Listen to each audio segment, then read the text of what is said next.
What's up, everybody? Happy Friday. Hope all you're having a great day so far today. Getting into this episode of GH. Those scenes today, with this whole Finn situation were heartbreaking. Like, those were crazy scenes. Like, Michael Easton was doing some of his best acting with this storyline. I definitely feel like him and Jane Elliott definitely need to submit their names and their tape for the Emmys next year. I definitely feel like they should, because these are some great scenes. It was so sad though, like to watch Violet have to walk in on her father, passed out like that, bleeding, got blood. I was like, damn. And that's what pissed me off with Finn, because he knew she was coming home. Like, he knew that. And he gonna sit there and get all drunk up, cut his hand. Like, that pissed me off. Like, I really hope Chase steps up and just, files a petition with the court to become her guardian, temporary guardian or whatever. Because I do feel like Finn needs to go to a program. And I'm glad Tracy took photos of him and the blood and the glass, the broken glass. I'm glad she took photos of that. And I hope she shows him those photos and lets him know, like, look, this is how you look when you're drunk. This is how you look. Your daughter found you on the ground.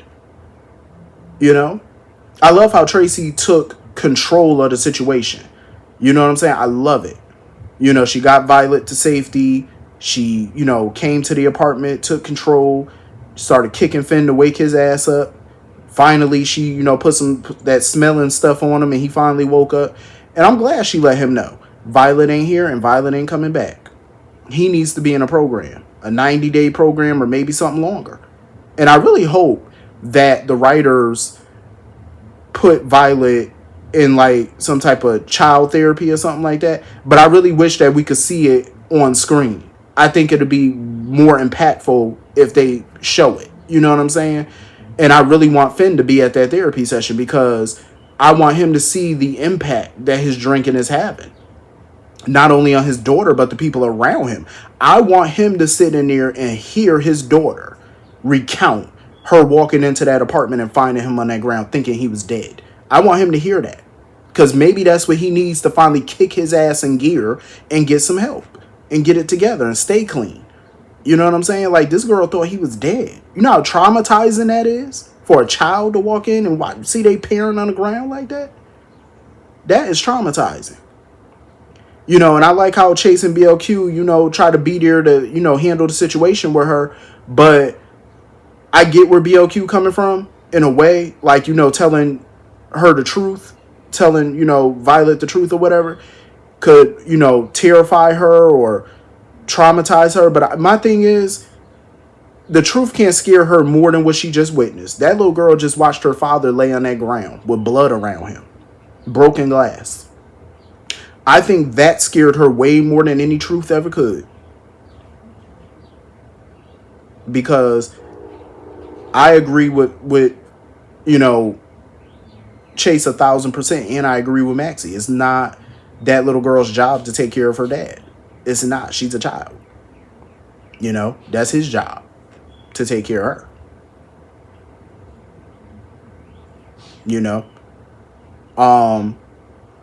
Those scenes were crazy. Those scenes were wild. But I enjoyed them. Because anybody who know anybody with addiction or alcoholism, how rough it can get. And that's just a part of it, of how bad it can get.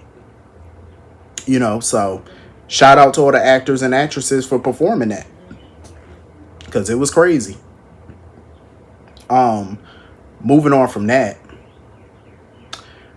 I don't know why Sam continues to waste her time talking to Carly.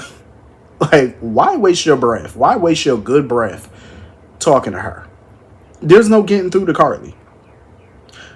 Carly got the nerve to sit there and talk about poor Jason. Poor Jason. And why was she acting so surprised that Jason did that? Of course he did that for her. That man will walk on hot coal for her. Like, he'll walk through fire for her ass, and she know it. She know it.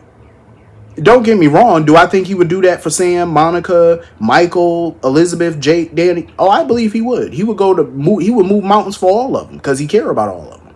And you know what I would do? If it ain't about his kids, if he's not sacrificing himself for his children and he doing it for somebody else, you know what I would say? He's stupid. Because I feel like once you have kids, your kids are up here. They're number one. They're number one. And my thing is, he chose to protect his best friend over his, over being there for his damn sons. Boys need their father, especially once they start becoming teenagers. And he missed out on a lot. And look, his sons are acting out. One is running around being defiant, smoking vapes, doing God knows what. The other one being peer pressured to go into bars that he ain't got no business going into. This is why they need him around, to teach them and show them. And what he do? He chose to be away for 2.5 years. That was a choice. I don't blame Sam for being pissed off. And Carly sitting there deflecting to my, oh no, you don't need to blame Jason. You should be mad at Kate. Mad at Kate for what? For what? Doing his job? Kate did not force Jason to work for the feds. He couldn't force Jason to do it. He didn't have any evidence on Jason. Jason made a choice.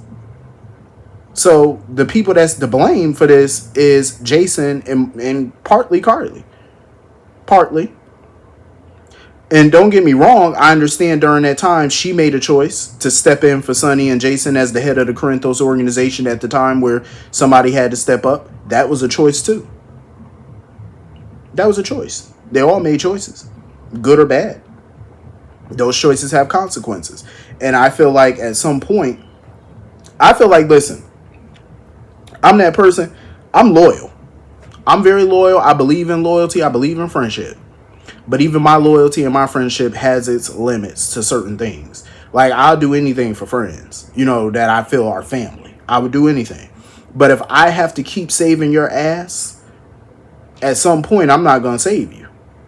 You got to stop doing your nonsense or save yourself. So I definitely feel where Sam was coming from. Like, at some point, people could say Sam is jealous of Carly because Jason always this, that, and the third for her. You can say what you want to say, but at the end of the day, he does too much for her sometimes.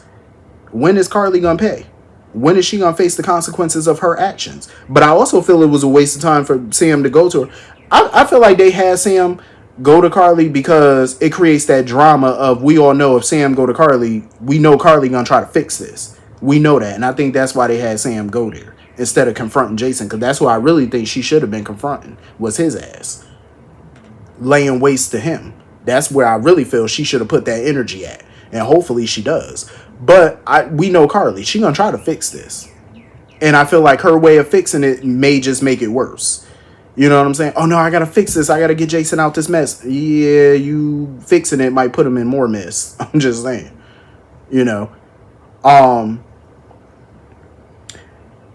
Even then, when Kate came to her office and stuff like that, she was sitting there trying to, ask little subliminal, trying to get answers out of him by asking little questions or whatever. Even he saw that. He saw through it. He felt like she was trying to, get information out of him slick.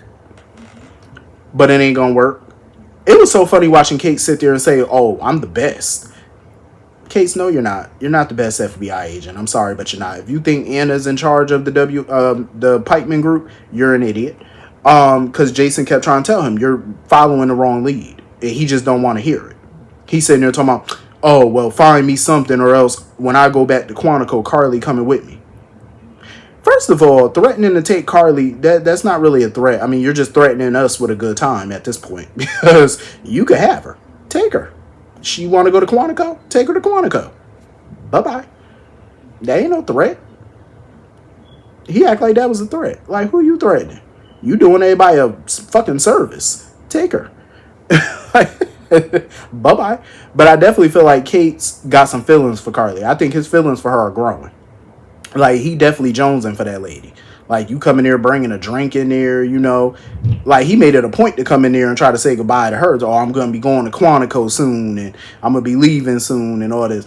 I'm like, why you had to come to her office to say all that? You jonesing for that lady. You trying to get some of that kitty. But that might work in Carly's favor if she want to be of some use. Because I feel like if she sleep with Kate, that compromises his entire investigation.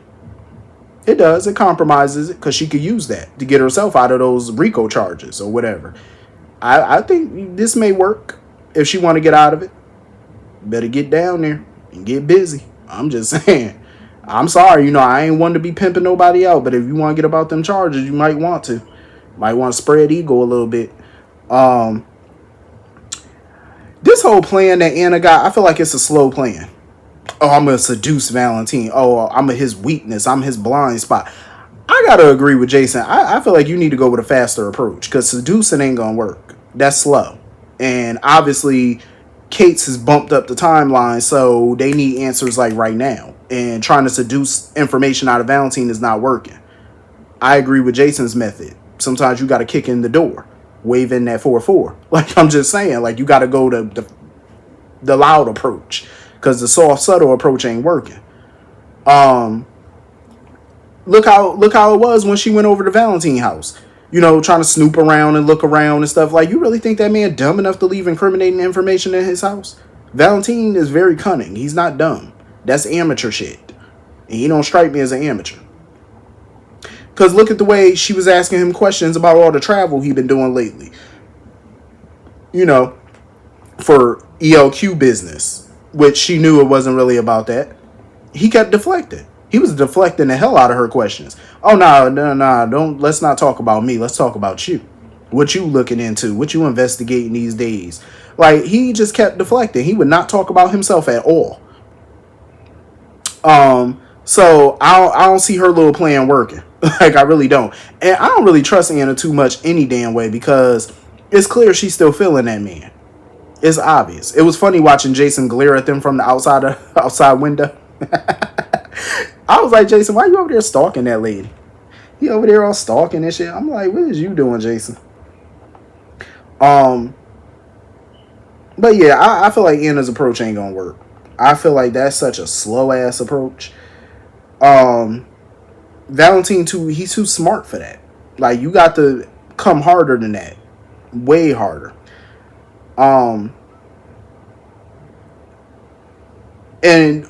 the thing I can't stand either is Spinelli sitting here. Like, first yesterday he was defending Jason. Now he's sitting here worried about Carly. And I'm glad Sam let him know. No. Carly will be all right. I said exactly. Ain't nobody stunting her. She'll be A-okay. You got time for all of that. Like I said, Jason would do it for anybody, but I would still call him dumb. Because your kid's supposed to come first. Like, I'm just saying. But anyway, that was pretty much the whole episode. Hit the comment section. Let me know what you all thought. And I will see you all later. Have a great night. Have a great weekend. See you on Monday. Peace.